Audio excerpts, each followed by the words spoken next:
Hall of Fantasy. Welcome to the Hall of Fantasy.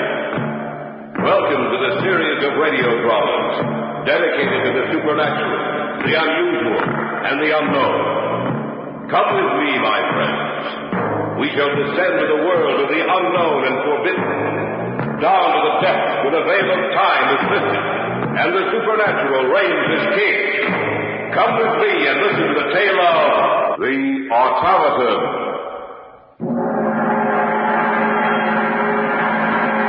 Over here is what I call its brain. Put the power on, Elizabeth. Yes, Father. I've only begun on the binary system, but watch.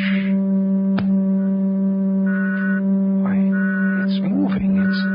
It's sitting up. Yes. It's getting down off the table. And now you'll see a sight that no one else has ever seen before. It's walking around the laboratory. Yes, you're witnessing the first movements of a new creation, superior to man in that it will never tire, a servant to man. For that will be its place in the future. A machine that looks like a man and will be able to think like one. The Hall of Fantasy will present the Automaton in just a moment. The Automaton. I first met Dr. Eric Ziegler at the conference on scientific research. I knew of him, of course. His name was famous throughout the world as one of the foremost experts on automatic control. It was the closing session of the conference when he made his now famous speech. And in conclusion, gentlemen, may I say that mankind can expect his technological advance to continue. He can look forward to the future in the secure knowledge that his life will become easier and longer through the advances we make. That he will be free to direct his energies towards the conquering of new frontiers, bringing him closer to the day, and he will stand alone over all the universe.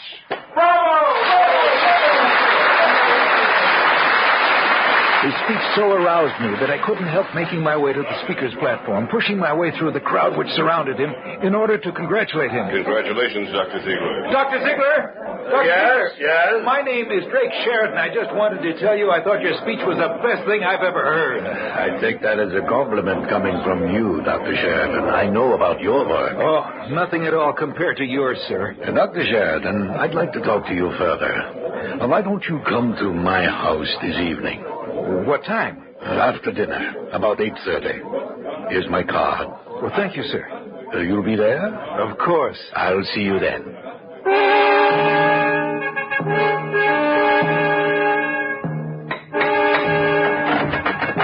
Yes? I came to see Dr. Ziegler. Oh, your name? Drake Sheridan. Oh, yes. He's been expecting you. Won't you come in? Thank you. Just follow me. Was the most interesting effect of all. A new paragraph. The success of the automaton of which I am speaking is dependent upon the excellence of the brain I can give him. My work has become so... Dr. Sheridan is here, Father. Oh, excuse me. I do hope you'll forgive me, Dr. Sheridan. Of course, sir. I was dictating my report on a project on which I am now working. Please be seated. And before I forget, this is my daughter, Elizabeth. How do you do? A pleasure. Thank you. Drink, perhaps, Dr. Sheridan? Yes, I could stand one. Yes. Any particular preference? No. Would you do the honors, Elizabeth? Of course, Father.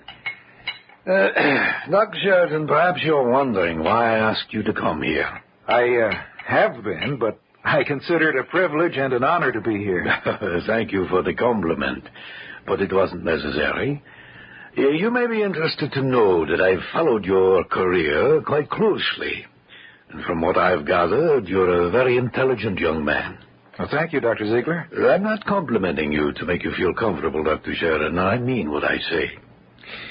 Exactly Why did you ask me here, Dr. Ziegler? To talk to you, to see what kind of a person you are. And here are your drinks. Oh, thank you. Thank you, my dear.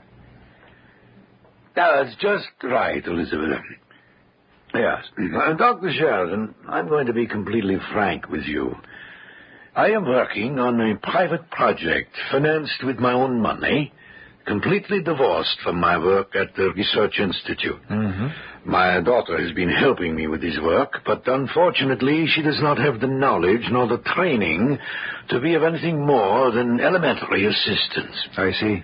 I am interested in finding an assistant who will devote his full time with me to the work I am doing. You mean you intend to leave the Institute? Yes. My work is finished there, and besides, I want to devote more time to this particular project of which I'm speaking. What's the nature of your work? Automatic control, of course. Would you be interested in working with me? It's a great honor, sir. I will make it worth your while. Well, I'd like to know exactly what you're working on before I make any decision. I believe I can trust you. I have a building some miles outside of the city which serves as my own personal research laboratory. We might as well drive out there. That is, if you're interested. Why, certainly am. Good. Elizabeth, get the car from the garage, please. We'll drive out tonight.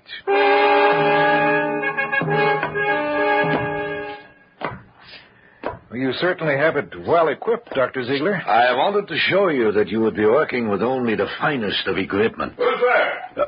What's that? Oh, that's the watchman. It's nothing to worry about, Bart. Oh, it's you, Dr. Ziegler. I didn't hear you come in. It's all right. He'll check out with you when we leave. All right, sir. Will you open the door, Elizabeth? Of course. All right, let's go in. I'll put on the lights. Now you'll see what I've been working on for the past year. That sheet-draped figure on the table over there, what is it? My newest research project in automatic control. But What you see. it looks like a human body underneath that sheet. Not quite. Here, I'll pull back the sheet. No, it isn't a human body. That's correct. What do you think of it, Sheridan? What do you think of my automaton? Is it finished? Not yet, but soon, with your help. A mechanical man. A robot shaped exactly like a human being. What better form could I give him? After all, our own bodies evolved to what we are today. Why should I attempt to improve on nature? What do you intend doing with him when you finish? Tell him, Elizabeth. Well, this automaton will be able to do all of the hard and painstaking work of mankind without ever getting tired. It can fight his wars. It can be the first to explore outer space. It can free mankind to direct his energies to other channels. I don't know. Oh, come, Sheridan. You look at the automaton as if you thought he was some Frankenstein monster. Believe me, this is the farthest thing from that imaginary creature. This is a work of science. This is not a monster created from the dark recesses of someone's imagination. This is our key to the future. We'll return to the Hall of Fantasy and the tale of the automaton in just a moment. Back now to the Hall of Fantasy and the tale of the automaton. Dr. Eric Ziegler, his daughter, and I stood looking down at the metallic figure lying on the table before us. In all respects, it resembled a man, a metal and plastic man, created by the genius of Ziegler. This is our key to the future. This automaton will free man from labor. Let him develop his mind to the fullest. How much longer do you think you'll have to work before it's finished? I can't tell. That's why I need you to help me set up the automatic self-regulation of its brain. Then you haven't developed the system of feedback yet? No. As you are aware, that is the basic machine of all self-regulating systems of automatic control. A man's mind is a complex creation. The mind of the automaton must also be complex in order that it can do the work of a man, in order that it can think and regulate itself. Why don't you show him what you've accomplished so far in the feedback system? All right. Now, over here is what I call its brain. Put the power on, Elizabeth. Yes, Father.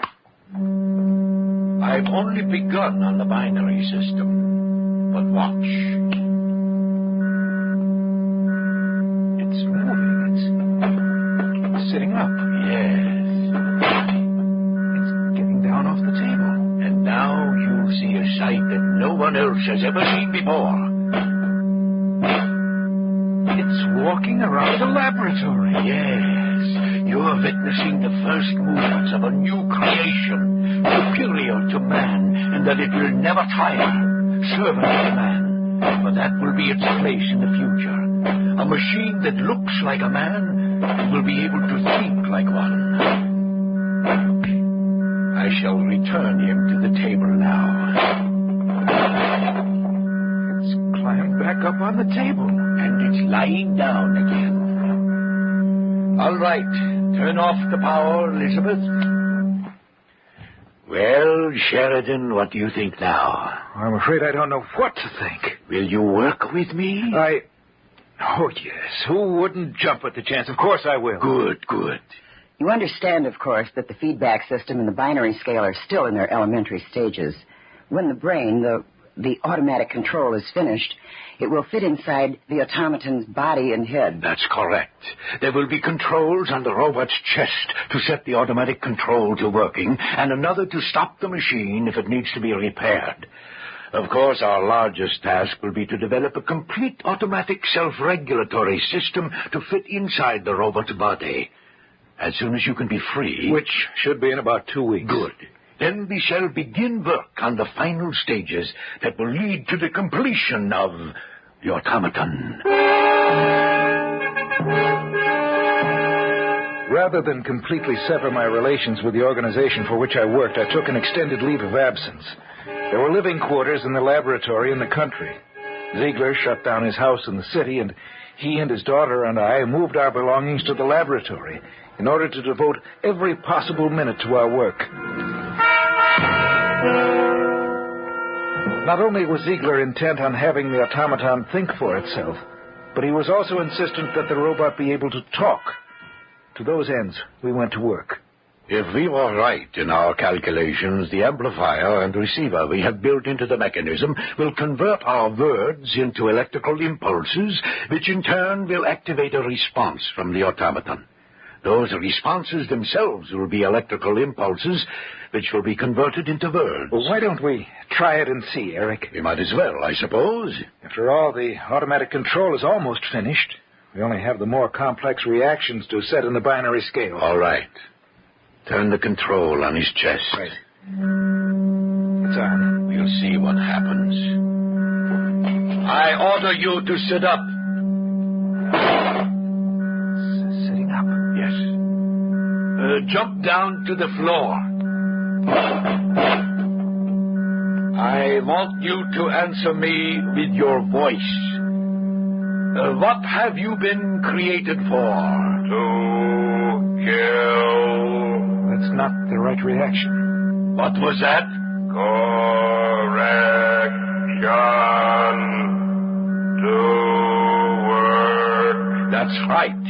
We must have made a mistake somewhere along the line in the reactions we set up. That to kill value is present for only one situation, for personal protection. I thought it was Muffin. What are you doing? Well, we're just conducting a test. Woman. That's correct. Woman. Stay back.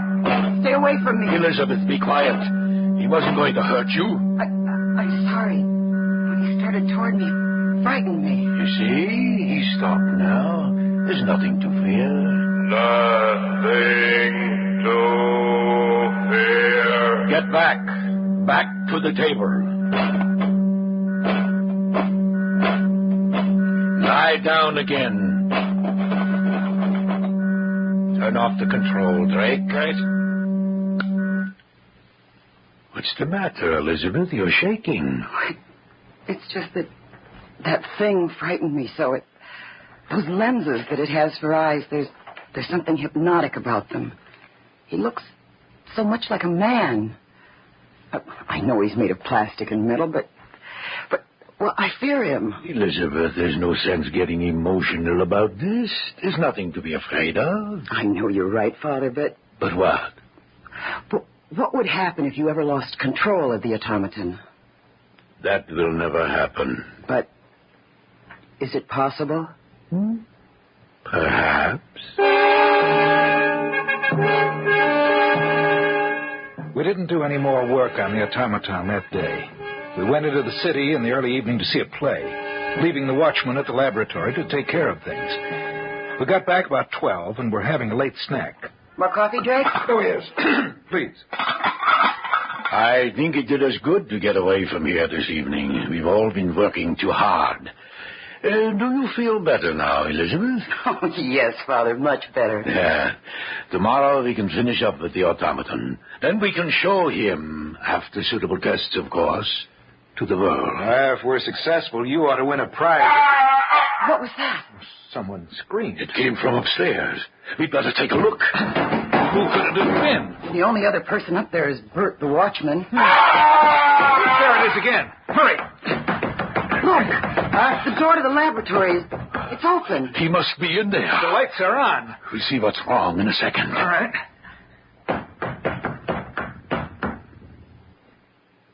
Oh, no. It's Bert. What's the matter with him? His neck's been broken. He's dead. But how? I don't know, only... What's the matter? Look, we turned off the control on the robot when we left, didn't we? Of course we did. Why? Because now it's on, Eric. The control is on. You are listening to the tale of the Automaton on this week's journey down the corridors of the Hall of Fantasy. We'll return to our story in just a moment. And now, back to our story. An original tale of fantasy entitled The Automaton.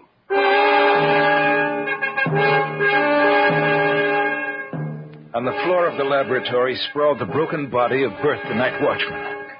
A scant few feet away, I stood looking down at the inert form of the automaton. Before we had left the laboratory, we had turned off the control, and now we found it on.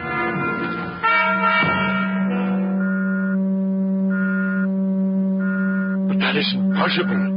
Take a look for yourself. The control is on. But we turned it off before we left. Are you sure? Of course, I turned it off myself. How did it get on? Perhaps Bert turned it on. Why should he do that? Perhaps he was curious. But the most important thing to find out is what killed him. The robot. Don't be a fool, Elizabeth. The robot won't kill unless attacked. That's right, Elizabeth. It's the only reason for it to kill. Actually, the reaction was set in the control system for self-preservation. For no other reason than that. That's the only time the automaton is dangerous. Maybe you made a mistake when you set the automatic controls. It's possible that we might have made an error in the feedback system, Eric, and that the automatic selector chose the wrong value. When Bert turned the switch on, the robot thought he was in danger and killed him. We didn't make an error in the feedback system, Drake. We checked each value through 5 times before we placed it in the servo mechanism. You know that as well as I do. Then how did Bert die? I don't know. Master of Men. It's still on. Turn it off. Did you hear what it said, Eric? Master of Men. We didn't set that reaction in the servo mechanism. Something's wrong. Do you mean the automaton can think for itself? What about it, Eric? We'll dismantle it tomorrow morning and check it over thoroughly, just to be sure. What about Bert? We'll merely explain to the authorities that he died in an accident here at the laboratory. We can do that in the morning, too. Now we all need a good night's sleep. Don't you think we ought to move him out of here? Well, they may want to look at his body, Elizabeth. Besides, nothing more can happen to him.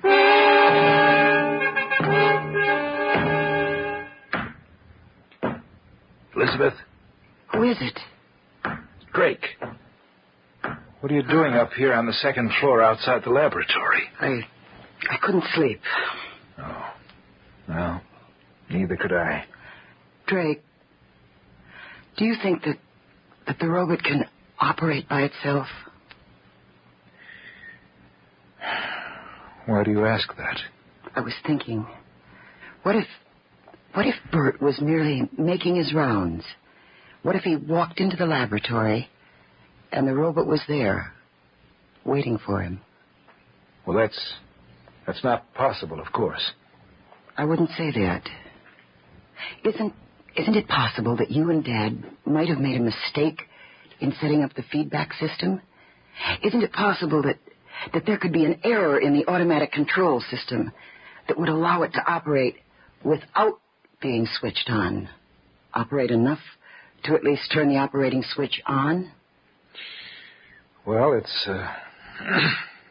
it's possible that there's something comparable to a short in the control system, which would mean that the robot could operate without the control being on.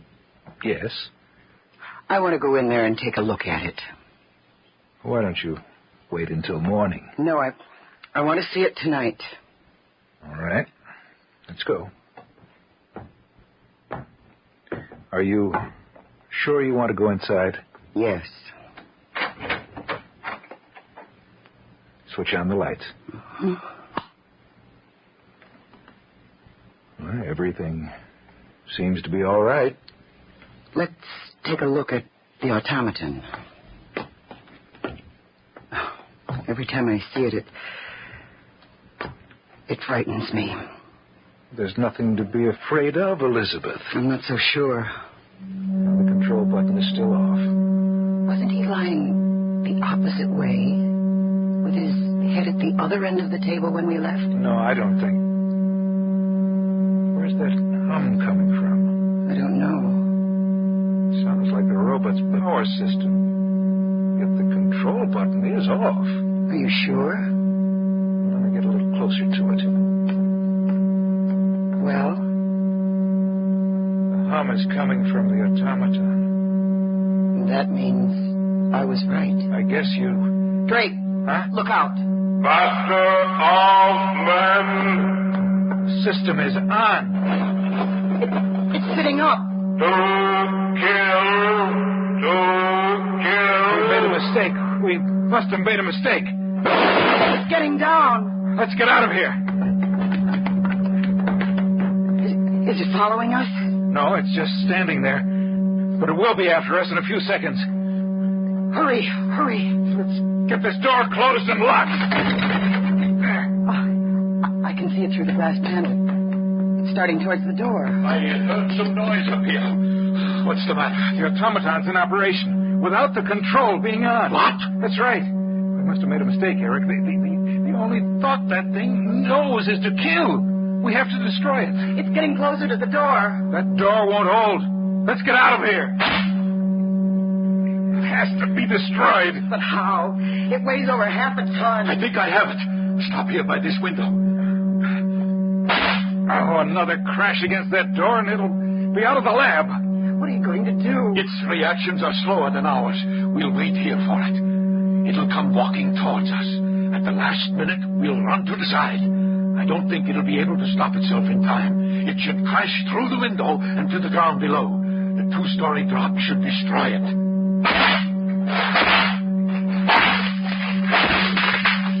The door's down. I hope your plan works. And if it doesn't, Then we'll have to think of something else. Here he comes.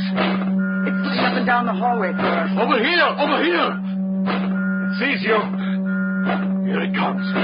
To kill. It's getting closer. When do we move away? Not yet. Master of men, kill all men. Only a few feet from us. How soon? In a moment. To kill. Now!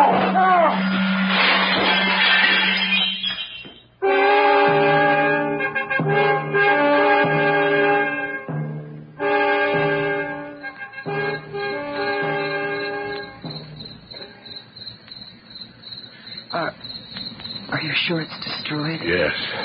The fall completely destroyed the automatic control. You're looking at nothing but a pile of metal. What do you intend doing? Starting all over again. Somewhere along the line, we made a mistake. We have to find that mistake and correct it. We don't want a master of men, but a servant of men. Someday, I don't know when, but someday, we'll be successful. And then one of mankind's most useful servants will be the Automaton.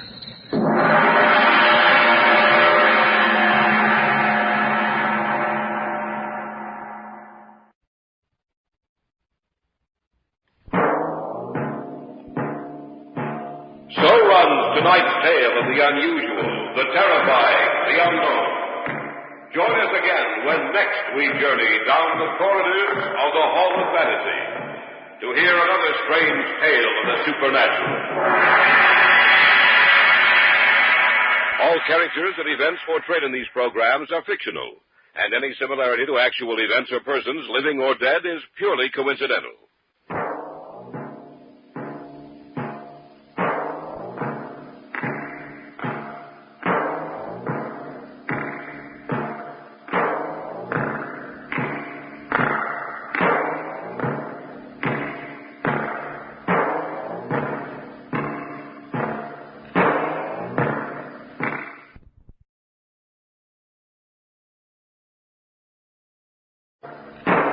Spooky Ventures is the home for spooky content and spooky merchandise on the web. Check it out today at spookyventures.com. And remember, always keep it spooky.